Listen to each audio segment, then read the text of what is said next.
Yo, what's up? Good morning mga kasorted, mga kaibigan, mga idol, mga guys. Magandang umaga po sa inyong lahat. Nga pala, nandito na yung ating mga accessories nakakalat na oh. Dahil dito naman tayo gagawa. Gilinsahan na po na ako dire. Noong nylon. Ito nylon niya no. Hindi makita oh. Yan, nylon. Lininsahan ko na ng nylon para magyasyas, magtipak na kong kawayan dito. Ito, kawayan. Para didingdingan na po natin ang kawayan yan. Kawayan po natin, didingding na lang dyan. Punta doon. Dito po natin unahin sa kaliwa bago doon sa kanan.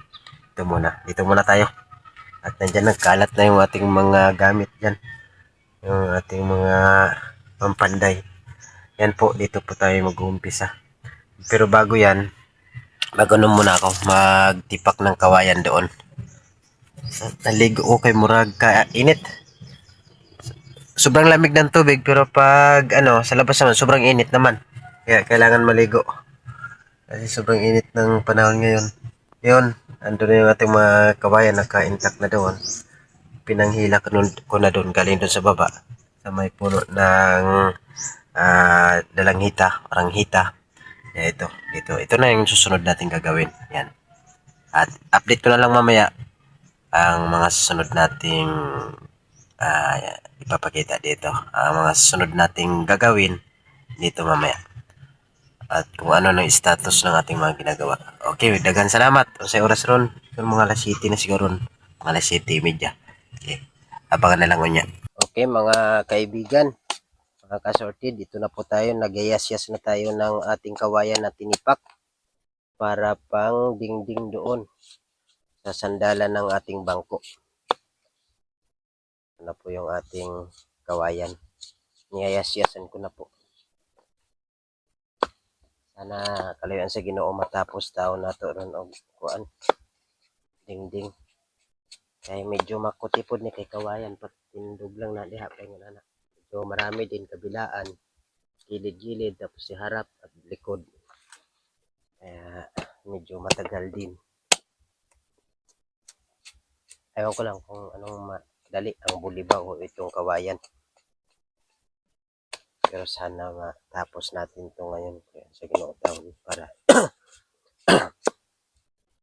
bukas na Merkulis. New Year na. Sana pagdating ng bago mag 2026, di okay na to. At meron pa naman tayong matitirang dyan, mga gagawin yung pagbuhos dun sa mga haligi. Kailangan bibili pa tayo ng isang sakong simento. Tapos, ito dito, yung pagkuha na ng mga character pinagsang bumot para medyo malinis na tingnan. At malinisan na natin itong kapaligiran niya, yung paligid niya. Ayun. Pa, isang bumot pa kayo. Ugaw pa kayo. Marami pa. Yun. Abang-abangan nyo mga kasurtit, mga kaibigan, yung ating mga finished product talaga ng ating payag na to. Marami pa akong plano dyan na gagawin pero mabilis po natin planuhin pero mahirap gawin. Kaya iba pong sitwasyon ng para plano ka lang kaysa gumagawa. Pag nagpaplano ka, ano ka ng plano? Roida ang imo kuan, imo utok. Pag naman, pag trabaho, roida naman ang imo kusog. Lakas mo naman ang mahasol.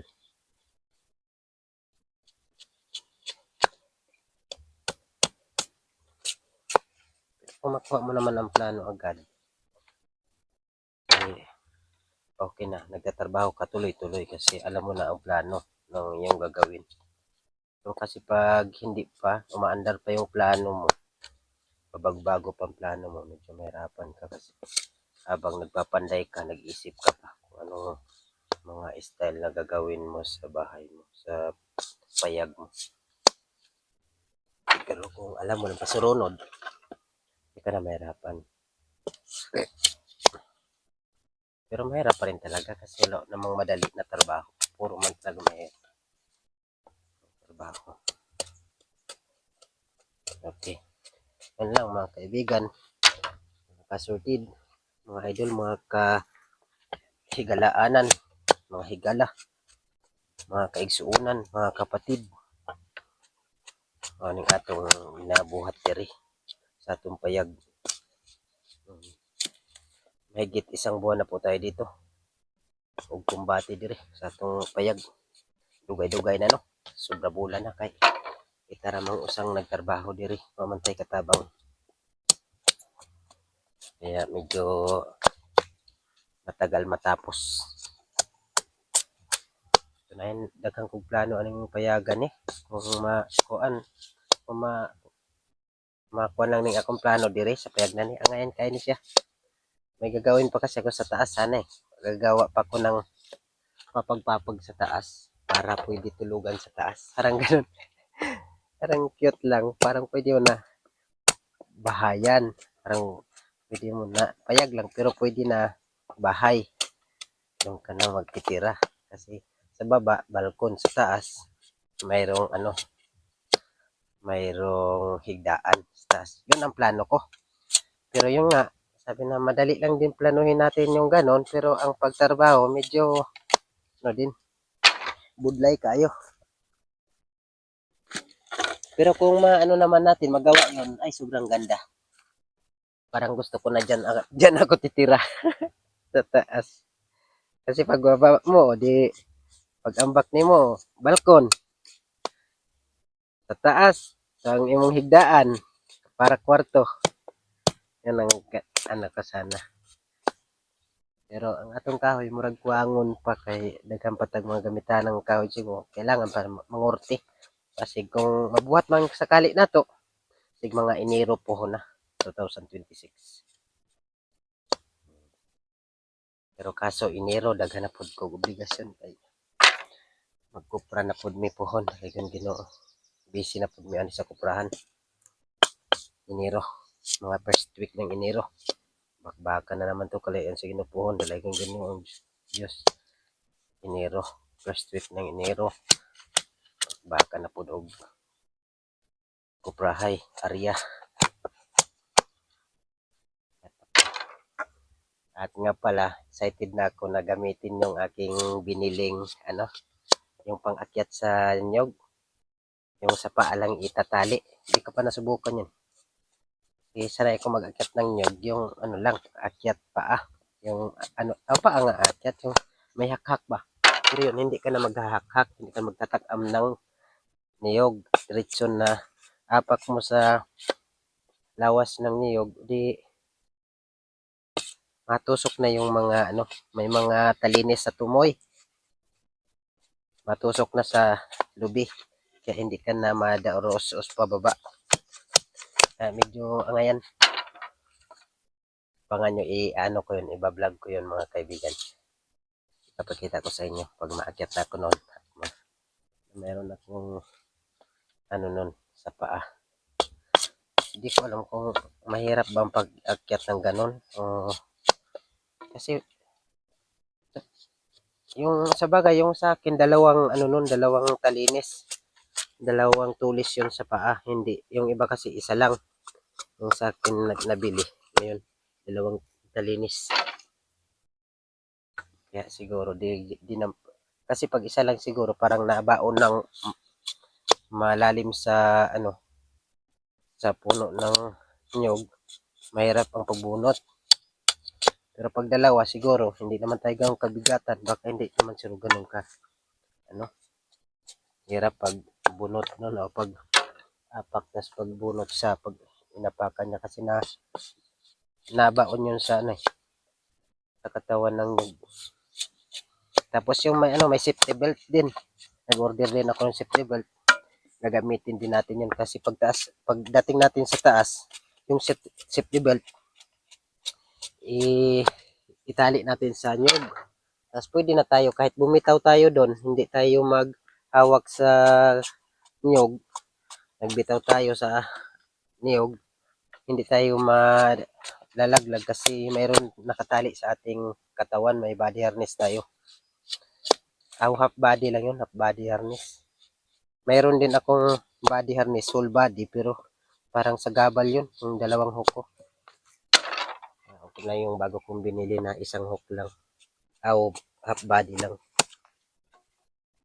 Para hindi ganun kabigat kapag sa gabal sa pag-akyat ng nyug. Yung mga kaibigan, mga sorted. Abangan nyo, i-vlog ko yun. So pag-akyat ako ng nyug. Kasi napilit ko rin yun sa TikTok. Baka gusto nyo bumili, nandun yun ang legit link sa aking TikTok account. Pwede kayo mag-check out doon sa aking ina-affiliate doon sa TikTok account ko. Para sigurado kayo na nasa legit link kayo. Kasi yung nilalagay ko doon sa aking mga TikTok account, yung mga legit link. Para din naman ma-scam yung aking mga customer, yung aking mga followers. Yun lang muna mga sorted, mga kaibigan. Mamaya i-update ko sa inyo ang ating magagawa mamaya kung ano. Kita ko sa yung finished product natin. Okay, mamaya na muna. Nga pala yung ating gamit na gamit yung ating lapel mic, yung lavalier wireless mic. Ito yung gamit ko.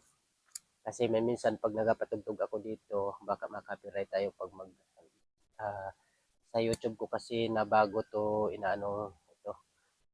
ina-upload ko sa bago kong YouTube. Pasilan kasi si YouTube sa mga sa mga music. Pag may ganitong lapel mic, wireless mic, hindi ganun maririnig yung mga tugtog na nasa paligid. Kasi ako dito, madalas ako nagpapatugtog, mga Christian song. Baka marinig sa aking video, siya, makaka-copyright. Sayang naman, may mute natin, may mute ni YouTube. Kasi mute natin, hindi na natin marinig, kailangan na i-voice over. Kaya magandang mayroong ganito talaga. Kung gusto niyo mag-order nito, mga kaibigan, nandun sa aking sa aking TikTok account ang legit link. Napakaganda po nito mga kaibigan. Kasi kahit mga 15 to 20 meters abot pa rin ito mga kaibigan, basta lantadan lang. Pwede ito pang prank.